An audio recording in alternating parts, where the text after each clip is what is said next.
Live from the podcast studio, this is From Long Distance to Marriage with Rich and Andrea. We're a once long-distance couple who closed 5,000 miles of distance and are now happily married. We talk long-distance, marriage and relationships. Hi everyone, welcome to episode 67 of From Long Distance to Marriage. This week we wanted to talk about why your spouse also deserves a happy marriage. But before we get... And how you can influence that. Well, yeah. It's kind of your responsibility. Yeah. But first, a little bit of admin. For those of you who follow us on Instagram and Twitter... We also mentioned it briefly in last week's episode with Tony and Lisa. Because it's then we got the idea from. Yeah. So basically, we're doing 30 Days of Sex Challenge for March, which is kind of an event. I don't know if that's what you'd call it, a challenge. That One Extraordinary Marriage kind of encourage people to do. They take part in challenges and they kind of encourage their community. Well, they set the challenge and they do it. We're not doing it officially. Like you can actually join them and they've got a private community and they send you positions every week and everything. I don't know if it's too late to get involved in that, but if you listen to our guests from last week, episode 66, that's who it is. We're doing an unofficial version where we aren't affiliated with it, but we just said, we're up for having sex every day for a month. We're trying to. So the I don't think we got into detail on the podcast. We have on our Instagram, and we'll have a story highlight on there that will kind of track everything. But I say everything, nothing too graphic. No, but just kind of numbers. Yeah, numbers. So the goal for us is we said it doesn't have to be full sex every day. Mm-hmm. We just said something every day, and that's kind of what we're working on. Anyway, we've done 5 out of 7. Yeah, we've had some extenuating circumstances this week, unfortunately, but it was a weird week because neither of us were really massively in the mood on any day, so we showed up, but I think that's kind of what we were anticipating. Probably a bit later into it, but we knew that there would be times when we were too tired or we're not really in the mood or whatever, and how we would approach it. So it's interesting that we had that on week 1. Well, I think it's funny because we've both been extremely busy at work forever, basically. But I think even more busy lately. You have more of a commute, and then we're back in the gym. That's the thing, is we both really kind of the same week that we started this challenge. We started kind of each of us separately doing our dedication to our diet and fitness and stuff. So that means more time in the kitchen prepping meals for the week. That means more time each evening exercising. And so for me, it has felt like, okay, get home from work, get in the gym, clean up, get dinner, make lunch, sit down. Oh, okay, now I've got to go off and do this. So it has been difficult. Yeah, but but also nice. Yeah, and we kind of knew, it's called a challenge for a reason. It's not going to, I know, and we said if we were talking to ourselves when we were still long distance, we would have been like, this sounds brilliant. Mm-hmm.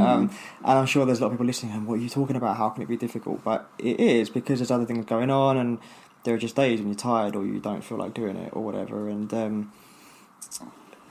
but then I suppose for the people who don't understand why we'd be doing it if we're not in the mood and things, I wanted to see in particular, so we haven't really had much conversation about it, but one, if it impacted other areas of the relationship, if knowing that it's coming up in the evening encourages how you talk to each other in the day, if it may encourage on the days when we may not be as patient as we otherwise would be, does it help facilitate that? Would it make us feel closer and generally improve intimacy elsewhere, wasn't it, rather than just let's roll around in the sand? And so far I don't think any of that's really made a difference yet. Other than I think that maybe we feel a bit closer, like a team. Yeah. But anyways, it's not what the whole... But if nothing, just to say on it, if nothing else, it does mean we're spending more time together, because it does mean it's like, let's have an early night, or let's go, and we fit time in, and it's time that we otherwise would maybe just be on our phones or doing our own things, individual things, getting ready for work the next day, whatever. So it's it has definitely helped us just pay more together. attention. So that's a little update, and we will keep updating it. But if you want to follow along a bit more closely, follow us on Instagram at Mr. Mrs. Distance, or you can just search From Long Distance to Marriage and we should come up. And we'll be doing we'll be doing occasional story updates on it. Yes. So on to this week's topic.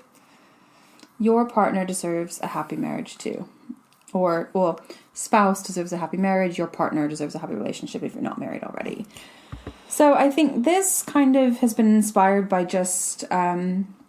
observation. Yes, relationships around us where it sometimes seems like people need to get permission to do the things that make them happy. And then when they do that, it becomes grief for them. And permission, for me and Rich, that means, oh, hey, just so you know, I'm going to see so-and-so, or I'm going to do this on Saturday. Does that interfere with any plans we've made? Nope. Okay, well, I'm going to go out and do that. Cool. Okay. But obviously other relationships might have things like children involved and, where it is, you do kind of, hey, are you cool with the kids while I go off and do this? But yeah, so I think that, we have to caveat with that, that not everyone can have it quite as easy as us, but the principle's the same. And I think, for people who do have kids, this is where, I'm reluctant to they go wrong. I don't want to sound judgy about it, but I think it's certainly something I've observed that it seems to be more prevalent. But we've spoken before, and I think this really ties in with it. We've spoken before about how they don't complete you, they complement you, and all this. There's partner, not kids. Your partner. And there's a tendency of people to say like, oh, we say we're a team, and other people say like, oh, we are one. Like, you're not one. You're still two, and you've come together to make a third thing that's brilliant, but you're still your two individual selves. So this whole thing of like, your partner does a happy relationship too, I think the mentality of, we are one or whatever, it can really, you can kind of take for granted they still have things they want to do. There are still things that make them happy. There are things that make them unhappy. And I think where kids in particular really change the dynamic is you can fall into this trap of thinking they're the only focus. If you're out doing that, then what about the kids? And I think some great advice that we see from people like Tony and Elisa from One Extraordinary Marriage and other, long-term relationship podcasts and resources is the kids shouldn't come first. Your top priority should be your marriage, which creates that great environment for the kids. Whereas if you put your kids first, it means your marriage comes second, and then that has a domino effect that the fallout of that affects the kids negatively. So you're kind of putting them first by putting them second, if that makes sense. So to bring it back to the topic of the week, it's really to say, if you need to have the understanding of what your partner wants to do and why, sure, there are going to be times you say, actually, that's not going to work because of this, but they shouldn't be made to feel guilty for wanting to do something. They shouldn't be made to feel guilty or like they owe you or they owe the kids or whatever because they spent an hour doing something that they needed to do. And I think that also goes back to one of our earlier episodes on tit for tat and not to keep score, which is something that we've certainly seen multiple times. Well, yeah, you do that, so now it's your turn to do this. And so we want to just talk about how you have a role to play in making your partner also enjoy their marriage. Yeah, and I think back to what you said a minute ago about kind of, giving your children a good example of what, giving your children a good environment by making sure both parents are happy, and part of that means making sure that you have a good relationship together still. So yes, it's very easy for us to say this. We don't have children, but kids are in our lives. Kids are in our lives, first of all, and I think we are kind of open-minded and we have a lot of common sense. I think, yeah. So sure, our opinion may not be as valid as a parent's, but that doesn't mean our opinion's not still valid on it or ideas. And it reminded me what you were saying a minute ago that I saw something pop up on Facebook, one of those kind of little, kind of picture word, not a meme, but like a quote thing. Yeah. That was very beautifully spoken, Andrea. Yeah. And it was something like, I think it was like from a mother or a wife to a husband, let them see you hug me, let them see you bring me flowers, let them see you take me out on dates, let them see me make a loving meal for you. And so it's all about, giving that example of that environment and what a marriage should be. And I think, thinking back on my parents, we never saw them fight. So even though they maybe weren't, the most lovey-dovey parents, like some families, my parents, I always walked in on them. Yeah. It was never anything like that, but it was always very respectful. of each other. And I think... Whereas I did see the fights. Not the fights, but there are arguments and disagreements. And I think whether that's made either of us in a better position, I don't know, but it does mean that we bring two different perspectives to our marriage. And so, yeah, you probably saw a lot more kind of harsh language towards one another than I did. Well, I mean, we were protected from harsh language, but we saw... Well, I mean, like, the argumentative. I don't know if I mean swearing. But I think we need to be careful with where we're going in this episode, that we're not saying parents shouldn't disagree, or, you know, you shouldn't argue with your spouse. No, like, but that will still happen. Yeah. But it's being respectful. It's being respectful. I mean. And I think the long and short of this episode, it does come down to respect, and I think the examples can be numerous, and it's to the point where there's maybe not even a purpose in giving one. But if you're listening to this, just think: what are your husband or wife's or boyfriend, girlfriend's interests and hobbies, and does it ever mean they need to go out of the house? And if your response is, "Oh, I don't want you to go out of the house," just think, is that reasonable? Just think, actually, do you know what? How long are they going to be gone? There's a huge difference between going out for an hour or 2 hours and having a week away with their friends, or coming home steaming drunk. Like, you know, so your response needs to be proportionate to what it is they want to do, and what does you saying no mean?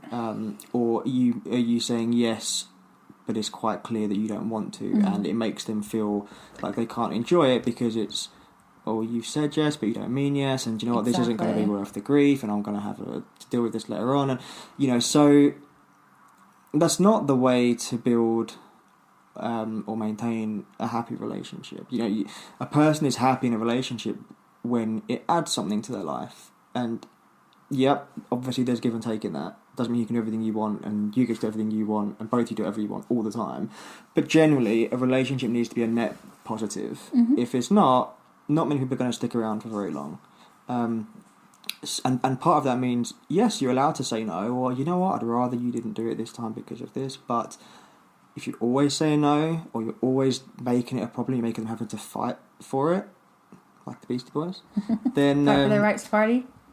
Then, you know, I think that warrants some introspection. Yeah, and I think it's also important to think about why you're inclined to, or why maybe they're inclined to say no to you, or vice versa. Is it because you genuinely need their help with something, in which case that's fair?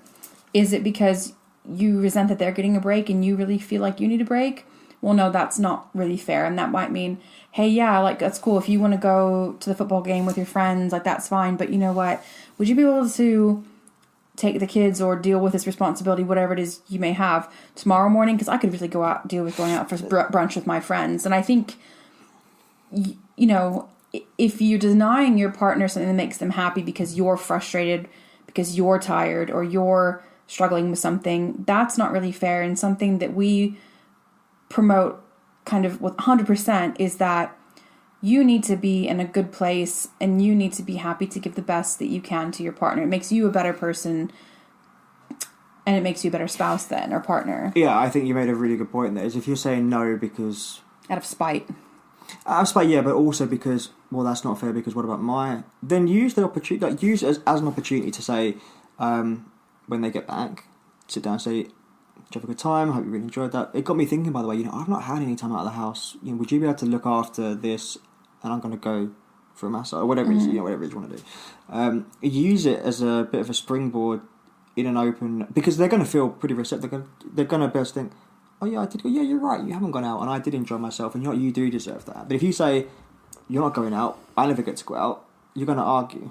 Yeah. All it's going to mean is both of you are unhappy, both of you are stuck in the house, you have the resentment. And I think the thing too is that sometimes people are so unaware of their tone towards their partner. And sometimes it takes an outsider, whether that's a friend or a family member, say, oh, you know, you sounded really short and snappy just then when you were talking to your partner, like... Well, this is why I think it's harder if you're in a relationship that already, you know, not necessarily on rocky ground, but if you've got to a point where you're already in the phase of you're saying no to each other, or there's that difficulty and everything, then you're kind of starting from a slightly negative position rather than from zero, because you have to do a little bit of recovery. Whereas if it's, you know, if you're listening to this early on in a relationship, you can embed good habits from the off. So yeah, if you're at that point, you're probably going to have that tone. You're already going to be in defense mode. You're going to be expecting them to be wanting this, or you're going to be they may be saying it perfectly innocuously and with good intentions, but you're going to hear it in a more negative way, and it may even be like, oh, well, you want to get away from me now. Like, but when it can get very toxic very quickly. When I'm talking about tone, I'm not just talking about when your partner says they need some, want to go off and do something. No, I know you mean their vocal tone. Just throughout. Sounds harsh or just throughout combative. their marriage, yeah. And I think it's I think that's almost more of an important thing than just making sure that people get the time they need to do the things that they enjoy.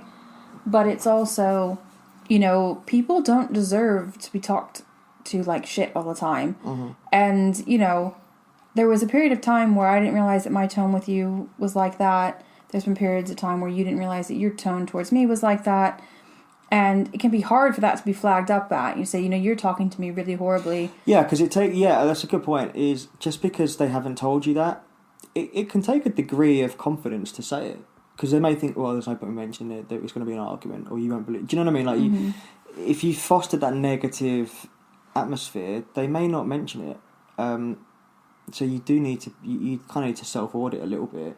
And it's something that takes time to learn, too, how your partner appreciates being spoken to. And part of that is speaking to them about it. Like, look, I didn't mean to upset you the other day. I noticed when I said this, you reacted really badly. Can you explain to me why that was? I don't want to trigger that reaction in you. And the other part is just learning about your partner over time being together. And, well, I know if I say this, that's going to push his buttons, so I should avoid that.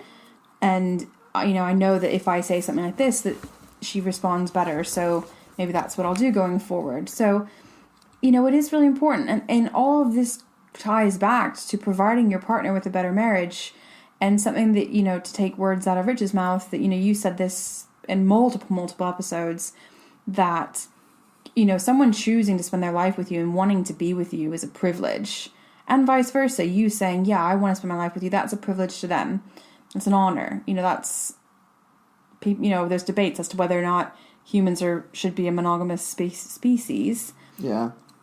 So to do that, it means a lot. It's not just a wedding. It's all kinds of things. In a way, because someone has chosen you, it's your responsibility to contribute positively towards their life and their happiness. And it goes, the road goes both ways. It's theirs to yours. What's not going to contribute to them having a happy marriage with you is speaking to them in tones that are disrespectful, nagging, scathing, condescending, snappy, short, nasty. Yeah, and you made a point there that if you learn over time what sets them off and stuff, and so we covered in episode 17 is arguing healthy. We made the point that there are benefits to arguing if you look out for the lessons in them. And for us, it was learning, if I say it that way or that phrase, that's going to trigger an argument, so we avoid that, or save it for when it's really important. Yeah.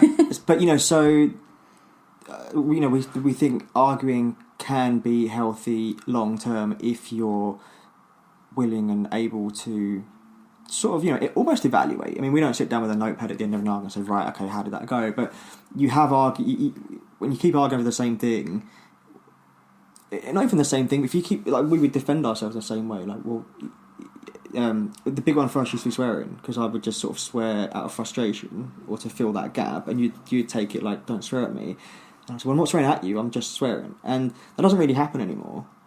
And it's a mixture of I stopped a little bit and you kind of understood. But we don't really argue much anymore anyway. We mentioned that in the episode, that we kind of did a lot of arguing and we learnt a lot of lessons, and now we're much more, I say almost competent in how we talk. But But also, we still do say nasty things, or, something will come across as snappy, but we've also learned how to react to that. So if you say something snappy to me, my response, instead of launching into an argument with you, might be, whoa, why are you... Oh, yeah, we're much more... So it works both... We don't get baited as easily, Yeah, we've both changed in both ways. So we both changed how we talk, and we both adjusted how we react. And it kind of... Because the benefit of that, or the positive of that, is it allows both of us to have that freedom if we're just having a fucking moody day.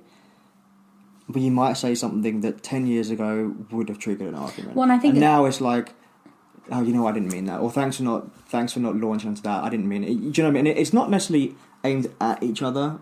I think we don't really aim things at each other, but it's more like what's with your tone, what's with your choice of words, whatever. And now, like you said, we're much more measured, but we did that by having the arguments, realising and recognising certain patterns or things and adjusting it. And that was very difficult as well because, not to put any blame anywhere, but, you came from a place where you saw arguments. I came from a place where I didn't. So coming together where, that's not to say I'm not argumentative or I don't... No, but you didn't see it. But I didn't see it, so I didn't really know what that looked like in a marriage, and... So maybe where that was kind of your more natural... But I think it's important to say at this point, one of my big bugbears, and I think this is testament to it, what we've just said, is that we both of us learned and adapted in what we say and how we respond. Too many people nowadays hide behind, that's just who I am. Yeah. This, if you can't accept it, whatever. Was if you don't love me at my Britney, you don't deserve me at my whatever. Yeah, but people hide behind it. Well, that's just the way I am, and it's like, no, it's not. You have the capacity to learn. If you don't think you have the capacity to learn and change, you don't deserve anyone because. Well, you're also going to be the same. That's saying that's just how I am. Everyone evolves. You don't react to things the same way you did when you were 8 years old and you lay down on the ground and throw a tantrum. To me, it means you don't feel like you need to make an effort, or you think you're so perfect that there's nothing for you to change, or you feel like you're incapable, or it's not important enough to you. And I really hate it. I think it's one thing to say it in jest, but it has reached that point in our society now where it's just become such an excuse. It's an excuse, but it's said in a really jokey way, and but it has really, really sort of toxic undertones. Not always, and sure, you can say it as a joke and you whatever, but to an extent it's true. I'm not going to say you need to stop enjoying that thing that you're really into because I don't like it. You can say, well, look, I like this. This appeals to my sense of humour, but that's not what this is about. This is about well, I'm always going to talk to you like that because this is how I am, and it's not. And it's we talked about in another episode, growing together versus growing apart, and if you're not growing and evolving as people and then as a couple, what point is there to any of it? I mean, if you plan to be together with this person, one of you is going to grow. Yeah, and the other both of you are really. Yeah, but if one of you isn't, but going back a little bit to what you started to say earlier on, that your partner deserves a happy relationship as well. Everyone wants to be happy and everyone deserves to be happy, and if we're going to seek out happiness either way. So I think if you're not a net benefit to them, then long term, if that's not changing and there's no signs of changing, or you're asking for that relationship to end. Mm-hmm. Because I don't think anyone wants to be with someone unhappy. Mm-mm. You want to see your partner really happy and enjoying themselves. Yeah. And on the other side of the equation, no one wants to be with someone who makes them unhappy. So if you're in an unhappy relationship, you're one of two people, or both. You're either the unhappy one, or you're potentially the facilitator of the other person's unhappiness. Now, I want to qualify that. They may be unhappy not because of you. Mm-hmm. Maybe they suffer from depression. Maybe they've got other things going on in their lives. But what I mean is, in the specific context of this episode, if they're unhappy because of the relationship dynamics, you have a part to play in that. Yeah. And if you don't recognise it, if you don't understand the importance of that, you can't expect them to stick around for 60 years. Yeah. They will eventually seek out their happiness. And it's also important to highlight though that while if your partner's unhappy in your relationship or your marriage, you have a part to play in that. Now, it's not 100% necessarily that person's fault or responsibility. If I'm doing something to you that makes you really unhappy, or I'm being away in our relationship makes you really unhappy, and it's not brought to my attention, or it's, you've been doing this and it really makes me unhappy. Like, we're not mind readers. And yeah, being shitty, you should realize you're being shitty, but it depends on each situation. All I'm saying is that each partner has a responsibility to take care of their partner, but also speak up in terms of what they need. But I want us to be very clear on this, because I don't want us to get a bunch of comments and emails from people who think we're talking about, there are, one, it's not your responsibility to fix the other person, for one. So we're not saying that.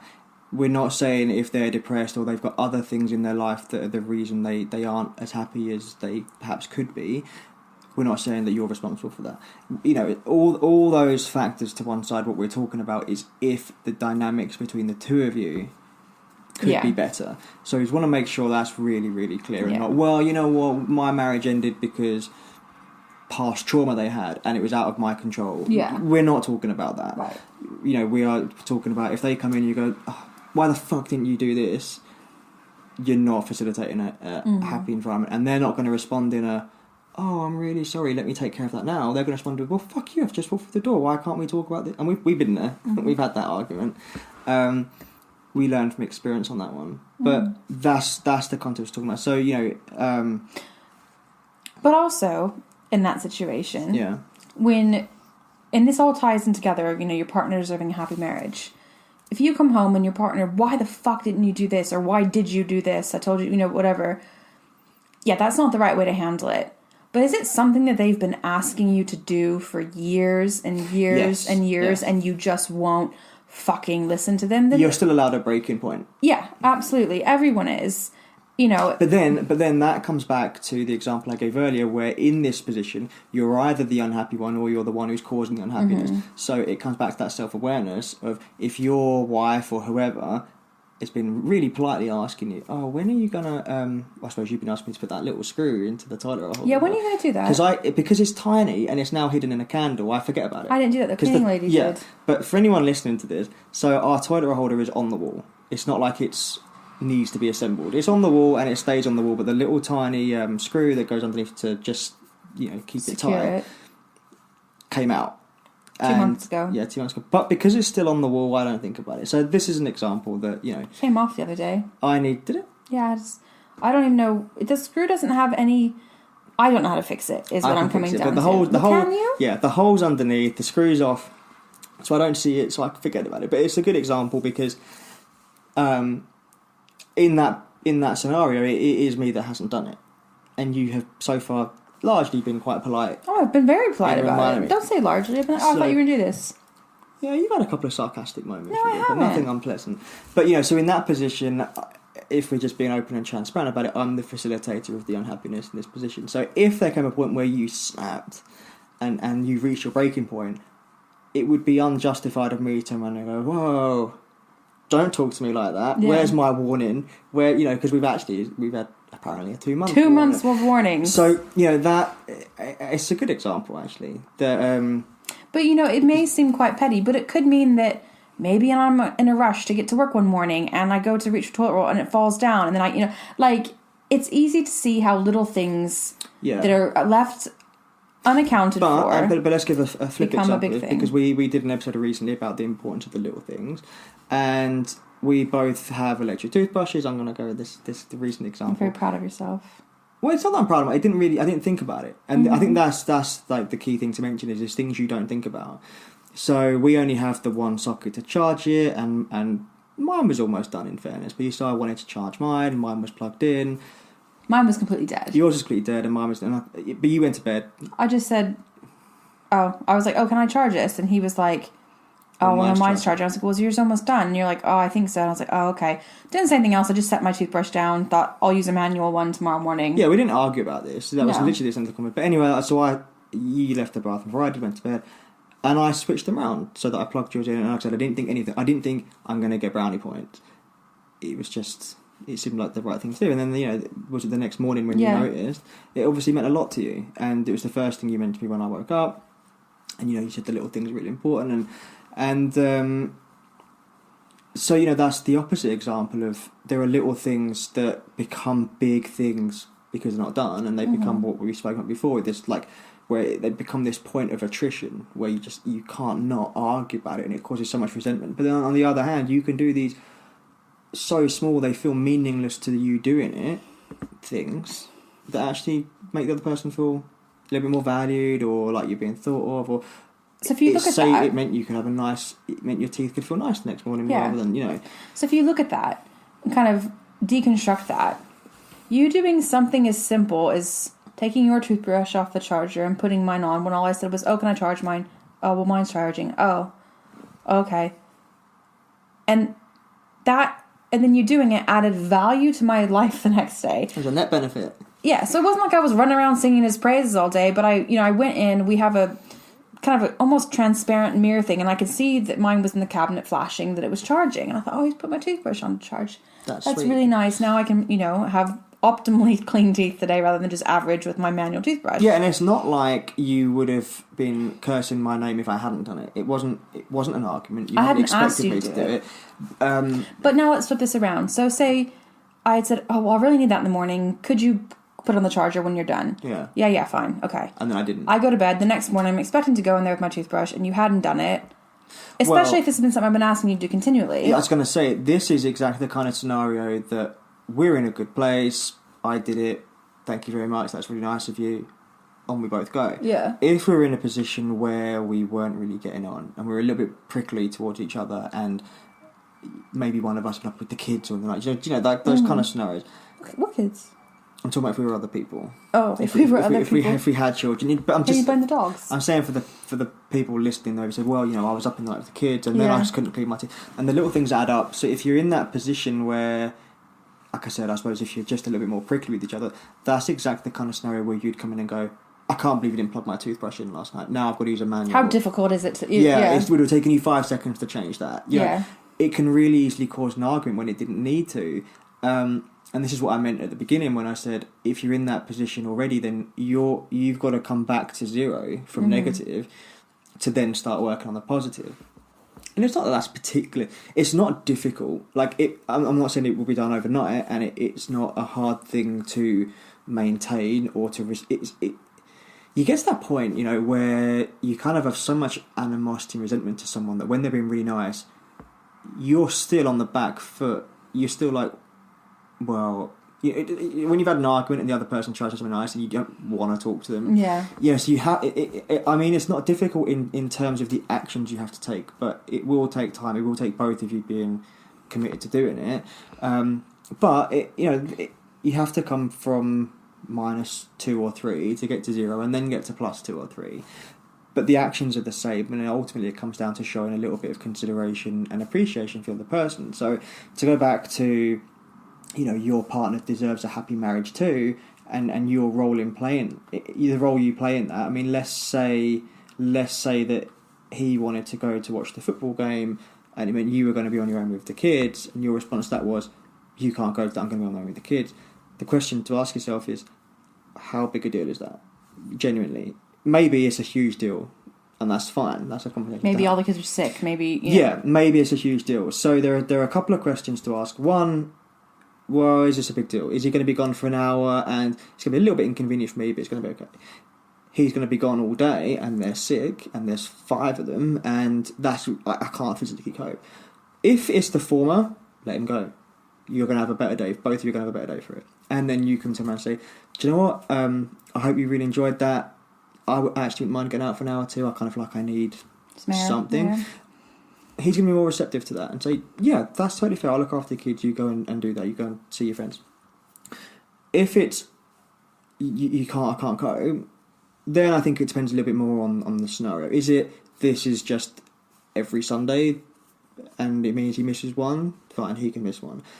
If it's like a huge cup final and I have to be there and it's a big event with friends I've not seen in 10 years and it has the magnitude's greater, then is there something else you can do? Can you say, do you know what, I'll suck it up today, but...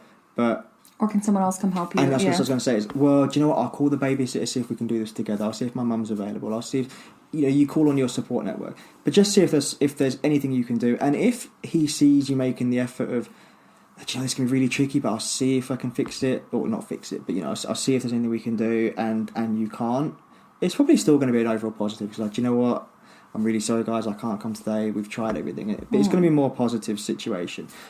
But I think a lot of people's default is, no, if I'm in with the kids, you're in with the kids, like, this is not fair.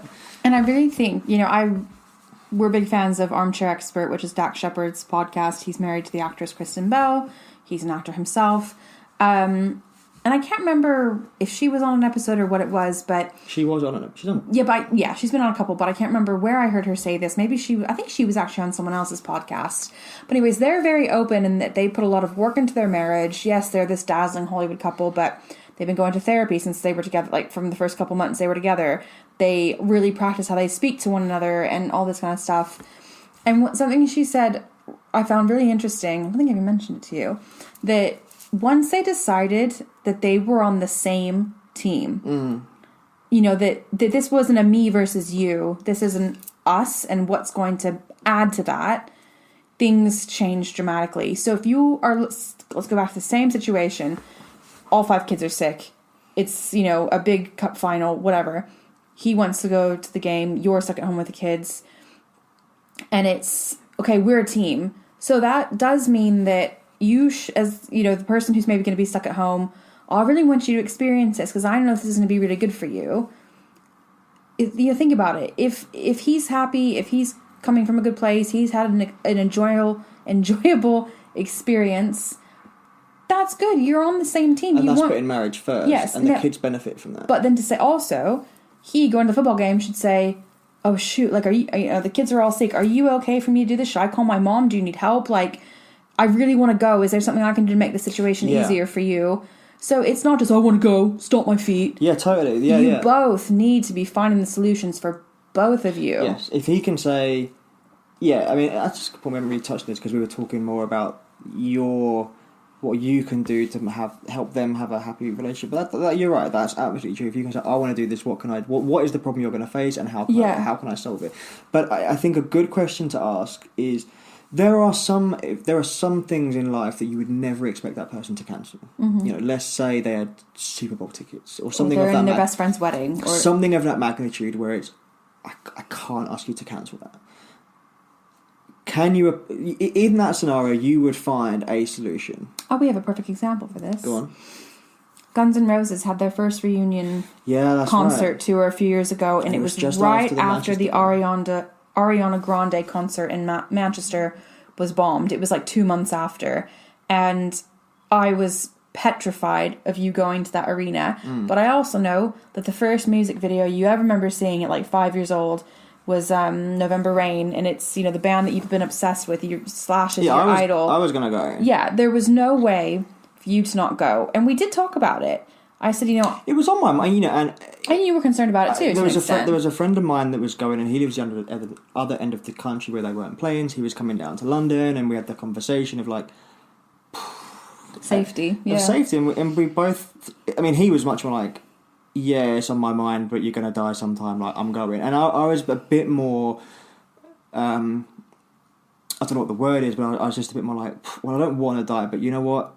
Things are always... don't want to die. Things are always safest just after something has happened. Like, the security that was night heightened. was out of this world. So, we talked a lot about this, though, and I said, you know, what do you think about the concert? I know I wasn't going. This was a guy's night out. You never said to me, you're not going. No, You made your fear and concern known, and we spoke about it. Yeah, and I said...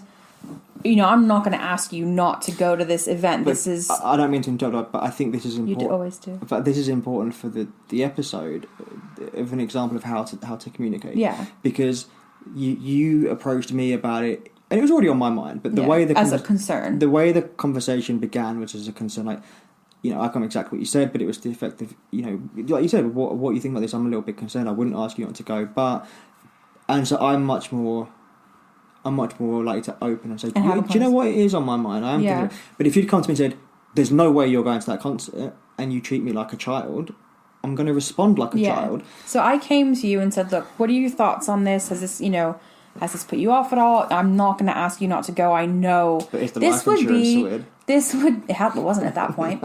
If this would be like inviting Tom Petty to dinner for me, like, so I understood how important this was to you. It was all the original lineup. You were going with your friends. It was a great venue. Like, there was no way I wasn't asking you not to go. And I'd had tickets for quite a while. Yeah, you'd booked it ages ago. And, you know, we talked about it and you said, I don't think I can not go. And even though I didn't really like that answer from a safety point of view, I understood it and I accepted it as this is my husband. He's a grown-ass man. He's going to make his decisions. And also, this isn't like he was just going to go to, a live music night somewhere that wasn't really a big deal. This was something he'd wanted his entire life. But I think also, this is where I think respect comes in. I think you trust that I tend to evaluate things. And you're very safety conscious, and I knew that. And you knew that, if you thought it was okay, I knew that probably meant it would be okay. Yeah. But we did compromise. I said, there was more communication. I said, I need you to have your phone on the whole time. I need you to make sure that your battery doesn't die, so don't... Well, you're not one of those idiots that sits there and watches a concert through their phone. Do you know what, though? Because there was, I think it's like a 60,000 capacity venue, and there wasn't much signal, so I was watching my battery deplete. So by the time we left, my battery was at 1. I was like, fuck. But you said, like, I'm on the train, or whatever it was, or I'm back... So I let you know I'd got there. But if I messaged you throughout the concert, you responded, and a couple times you said, like, you were in contact with me, everything seems fine, security seems good. And you weren't badgering me. No. But I still went, I think I went over to your sister's house because... You didn't want to be on your own. And I think your mom was there too, wasn't she? Yeah. So your sister was worried because... my mom was at the concert? Yeah, she wasn't with us, but she was at the in other same seats. Concert, yeah. And so, your sister's She's even... thinking, half my family could She's even more of a warrior than I am. She's way more neurotic about this stuff than I am. But I thought... I don't want to be sitting alone at home thinking about this, waiting for you to come back to my text messages. I'm going to be worried.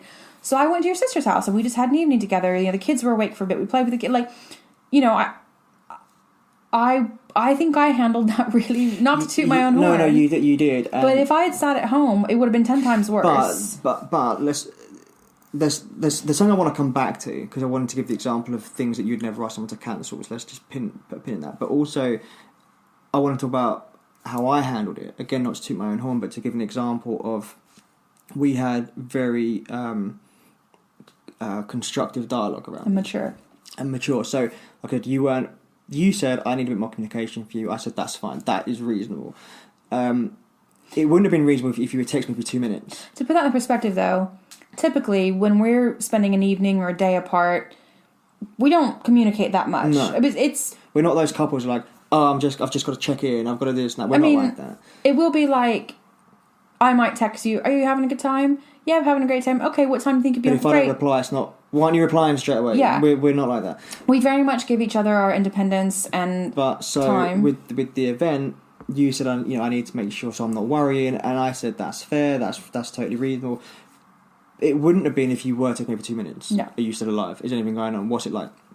And I didn't have to back. And, I was there to enjoy the event. But you also, to give another, badge of merit to how you handled that, when you got there and said, there's so many people here, signal's not good because of that. Yeah, I set your expectations. Don't worry if I don't come back to you straight away, please. Like, I'll do my best. It's also loud. Like, I'm not going to hear my phone. You don't always feel vibrations. It was when I had to check. So, maybe it took me 45 minutes to reply. But I'd set that expectation that, look, I'll check my phone and I'll reply to you as when I can. But what I was going to say was, one, you kind of made it easier to be agreeable because you said just check in occasionally, and whenever you see your phone. It wasn't, you weren't hounding me for updates. I think I did say, can you text me every half hour? And you said did, I would and try. I said I can't promise I can do that. And you probably for the most part did. Yeah, and I said I can't promise I can do that. One, like, I'm not watching my watch. Yeah. 2, there may be no signal. 3, I may lose my phone. I didn't want to set a promise that I couldn't know I could keep. But on the other side of that, because of the way you approached it, made it easier for me. But there are people who would say, no, I'm not checking in with you. I'm there to enjoy my night. I'm not, so there was an element of give and take. Yeah, I don't even think it's really compromise, because neither of us did something we didn't want to do. We didn't meet in the middle in terms of, I don't want to do that, but I will for you. It was, I'm getting to go, which is what I wanted to do. You weren't stopping me going, but you had some worries, and I said, yeah, if this is going to help you rest easy, then I'll keep in touch as and when I can. I can't promise the frequency and stuff, but I will. So, going back to the point I think you made earlier on, that it takes the other person to respond in the right way.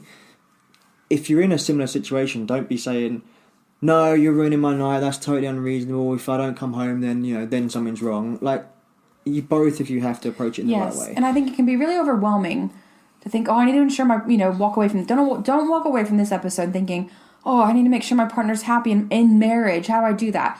Don't look at your whole marriage. Take each scenario and situation at a time. That might be, who's going to cook dinner tonight? You know, what does that mean? It might be something like this, an event. And think about what each of you needs. But you know, hold on. Think about the needs on that. So in this situation, Rich's needs was to go and enjoy this event. Mine was to know that his safety was ensured. And we found a way together to make sure we both have the best version of that. So it's important to think about where they're... So, you know, my first reaction to that may have been, why are you being so unreasonable? But I know that... I mean, I didn't think it was unreasonable, but I could have felt that way. But it's important to take that step back and think, where are they coming from on this? Why are you acting this way? Okay, well, that's coming from concern. Why are you concerned? Well, there was a fucking terrorist attack 2 months ago at a similar size... Well, it's a smaller venue, but a similar type of thing at a concert. So you kind of put yourself in their position a little bit and say, what's driving this? Can I alleviate that concern? Rather than just, this is all about me and you're affecting my good mood about this. So both of you just need to approach it the right way. But to pick up on that point we put the pin in earlier about things that you would never ask them not to do. You wouldn't say, well, you can't go to that wedding that you're in. Or maybe not even if it's a family wedding, or it's Super Bowl tickets, or it's a reunion concert, whatever. There are certain events in life that you would say, oh, I can't ask her not to go to that. It's a big, big deal. Job interviews. You know. Right. So the question to ask yourself on a more micro day-to-day level, not all the time, I don't think everyone gets to do what they want all the time, but generally, if you apply that principle to an everyday scenario, so let's say he wants to go to see the football match, or she wants to go to... What is it? A musical. Yeah, you want to go to Broadway or West End, whatever. And I'm like, well, I don't want to be stuck with the kids or whatever the scenario might be. If that wasn't a musical you were going to, it was a wedding, or that was the day of the concert that I was going to, you would make it work. You'd say, do you know what, this is a one-off and I'll make it work. So if you can apply that principle to the more mundane, there probably is a solution there. Mm-hmm. Now, you may be thinking, well, I don't want to do it every week. You don't have to do it every week. But... You know, the point I'm making is, it's so easy to say no to things. It's so easy to find the excuses for things. You can't do it because this is mildly inconvenient. When you think about it, like, what if you had no choice? Mm. And is it really inconvenient, or is it just not exactly what you want to do? Like, what is the repercussion? Did you envision your Saturday morning looking different than that? And now they've come in with their own agenda, and now you begrudge that. I like today, right? So you kind of mentioned you weren't in today, and apparently I've done that husband thing of not really listening. So I knew you had something going on this morning. A volunteering thing. Yeah, but I didn't know how long you were going to be out. So to be fair, neither did I. I didn't know how long the event was. You made it clear you did not. I said to him twice, I'm volunteering Sunday morning, and afterwards my friend that I'm volunteering with and we're going to go get lunch after. Right. So I hadn't really had the lunch bit, or I hadn't gone in, whatever. So this morning I'm just heading out the door to go for a run. I'm getting ready to leave. And you leave, and I said, what's he back? Oh, I don't know. I'm not sure how it's going to go. Okay, you back for lunch? No, I've told you this. I was like, okay, fine. We didn't argue about it. I didn't know that. Yeah, I didn't know. I don't get to go out to lunch. I did tell you this twice this week. I don't have dates. But what I was going to say was I had a choice in that moment. I could have said, well, what am I doing for lunch? What about my day? What this isn't what I had envisioned. But I didn't. You said, oh, is there anything for me to have for lunch? Yep, there's this and this. Okay, have fun. Yeah, so I came home from my run. It was like 8 o'clock in the morning. I had an unspecified amount of time that was at least until 1 o'clock on the basis you were going for lunch. Just do whatever I wanted, and I didn't mope about it. I got on with work, and I had time with the dogs and stuff. But the point is, one, if you'd said to me, oh, I want to go and do this, I wouldn't have tried to stop you. They'd been like, well, what am I going to do? And I'd have, well, yeah, I suppose I'll see if so-and-so is free.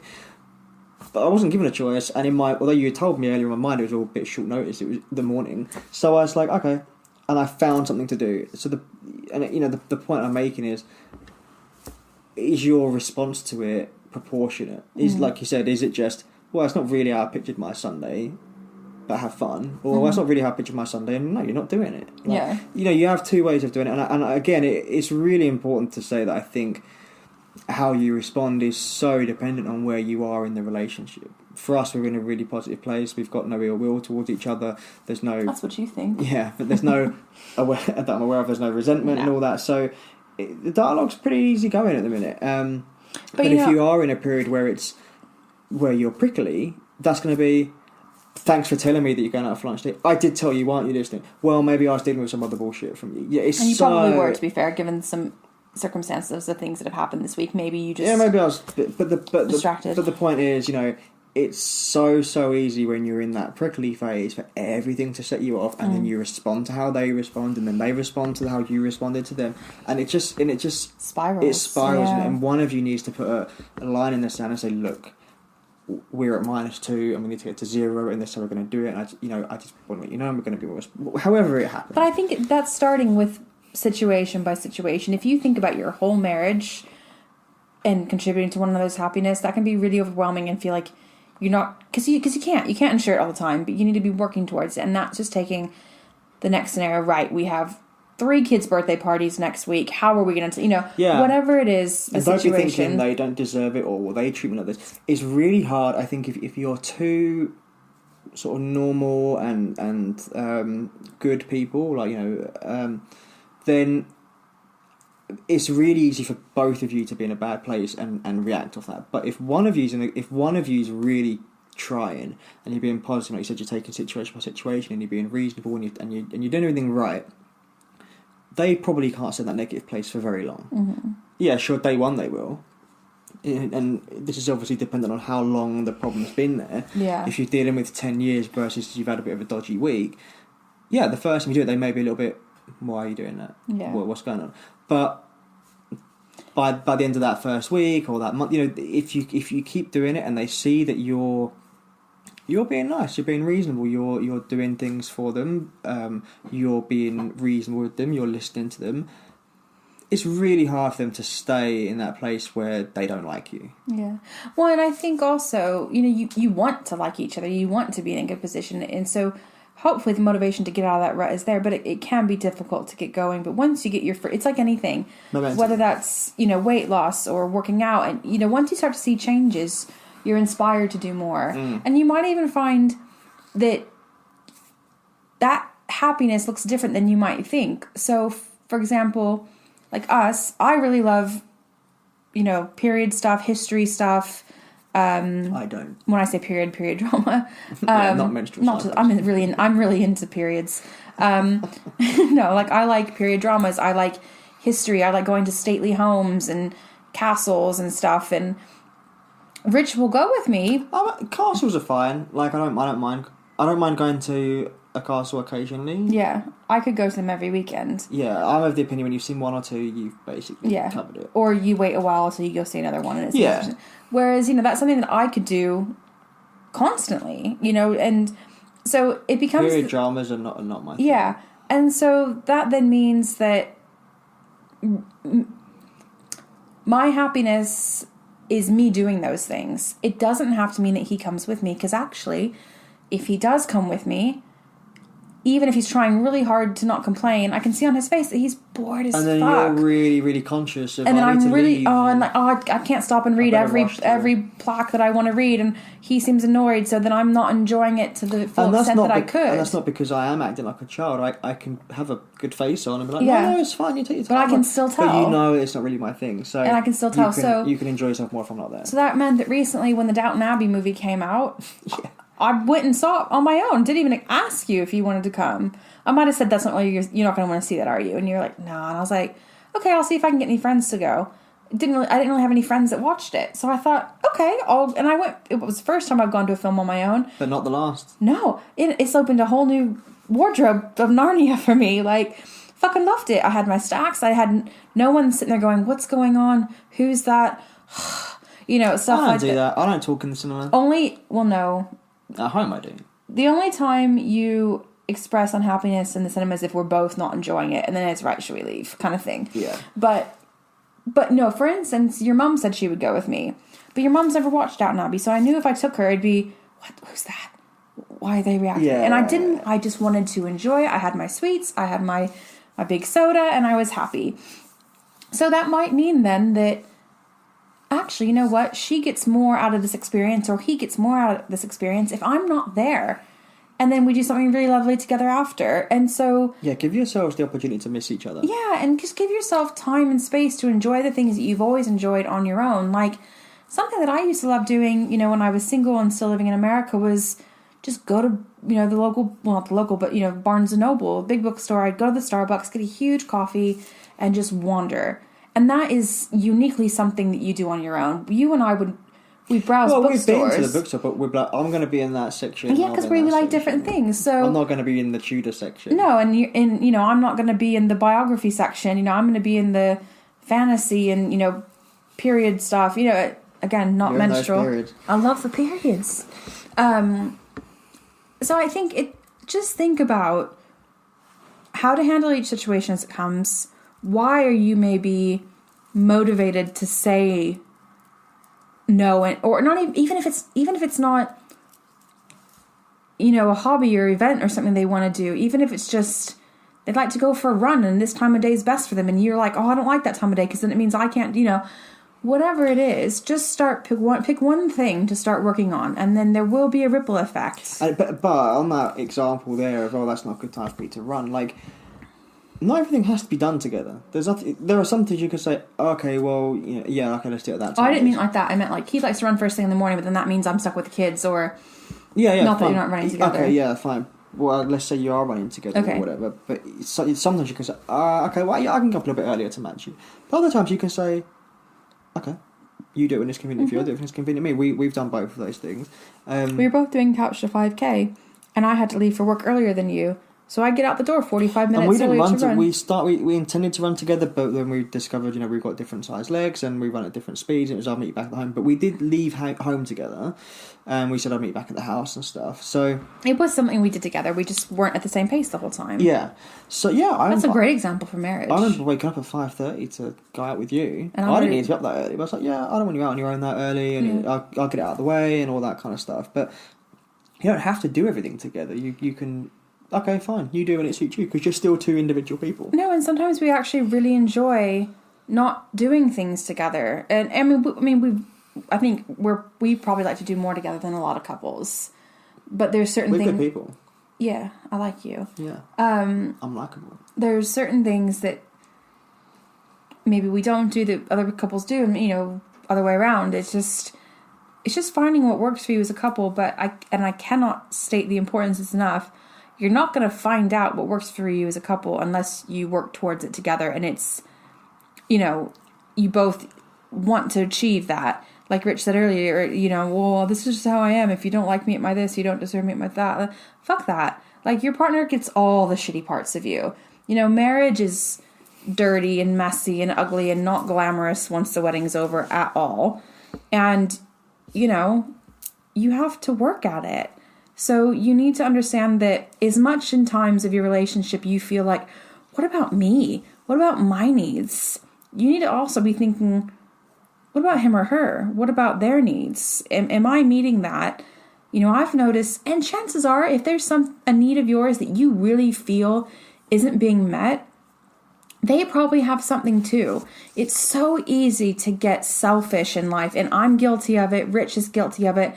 Most couples are guilty of it. You lose sight of what might be important to your partner because you're so focused on your own shit and your own job and your own this and your own responsibilities and what's important to you that it can be really difficult to remember there is an entire other person who used to be completely independent of you, going through the same shit.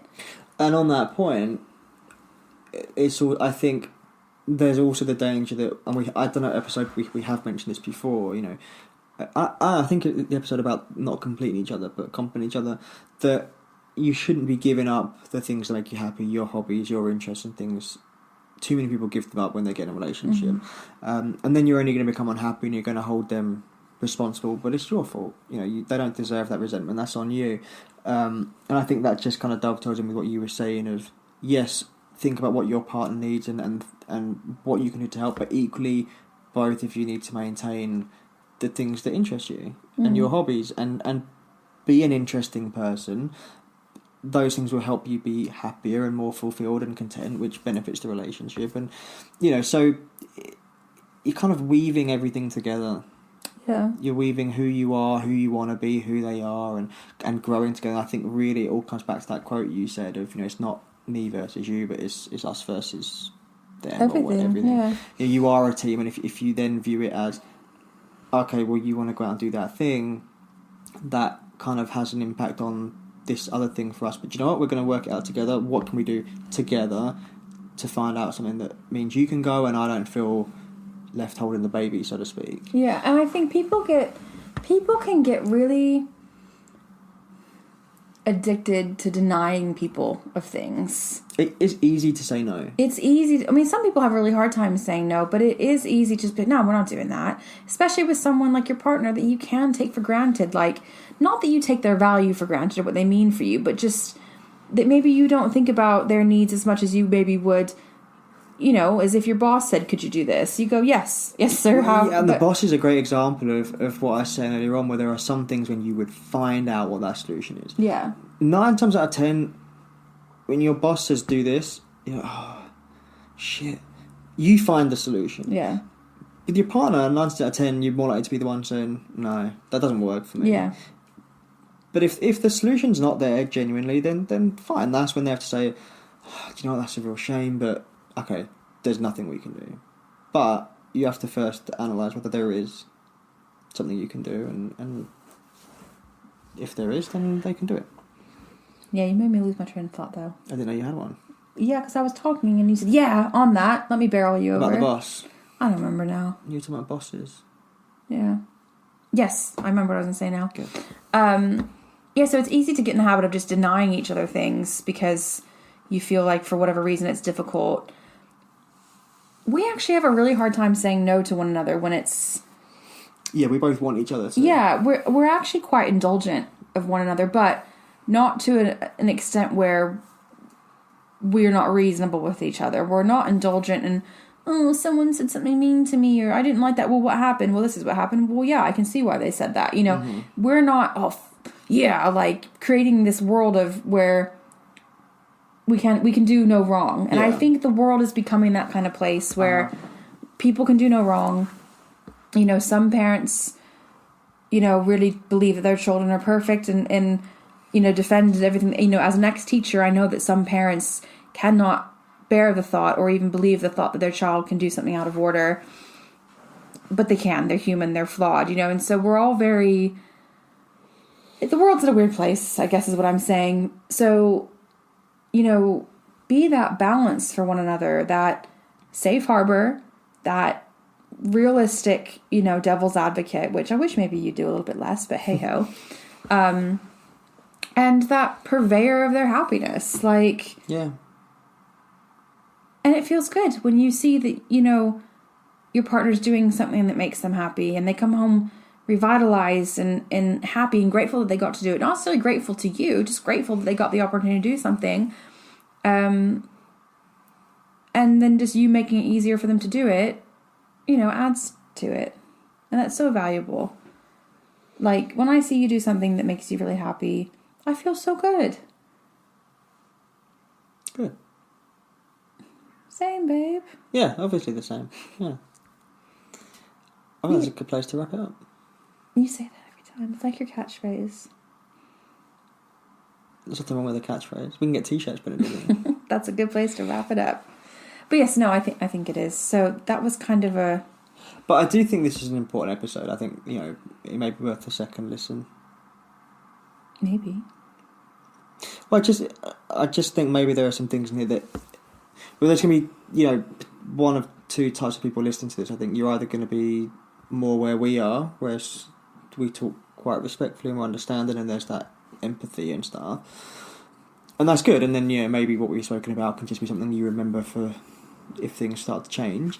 But then you may be in a relationship where you're in that more negative and you have to work to overcome it. And then I think some of the things we've touched on and the examples we've given maybe worth having a couple of notes. Hopefully helpful. And yeah, hopefully helpful. Really just be nice. Treat them like you love them. Yeah, be good to each other. You know, you got together and you got married if you're married for a reason. And if you've been together a long time, there's a reason you stayed together for a long time. So, you know... Remember why you got together. Yeah, and contribute to one another's happiness, really. And remember, and I suppose on that, remember that when you got together, you didn't do it with the intention of, they're too happy, I'm going to bring them down. How dare you? You know, like you didn't, that wasn't your intention. And if that's what's actually happening in your marriage, then that might be a bit of a wake-up call. Yeah, I need to examine that. Yeah. Alrighty. Have a great week, guys.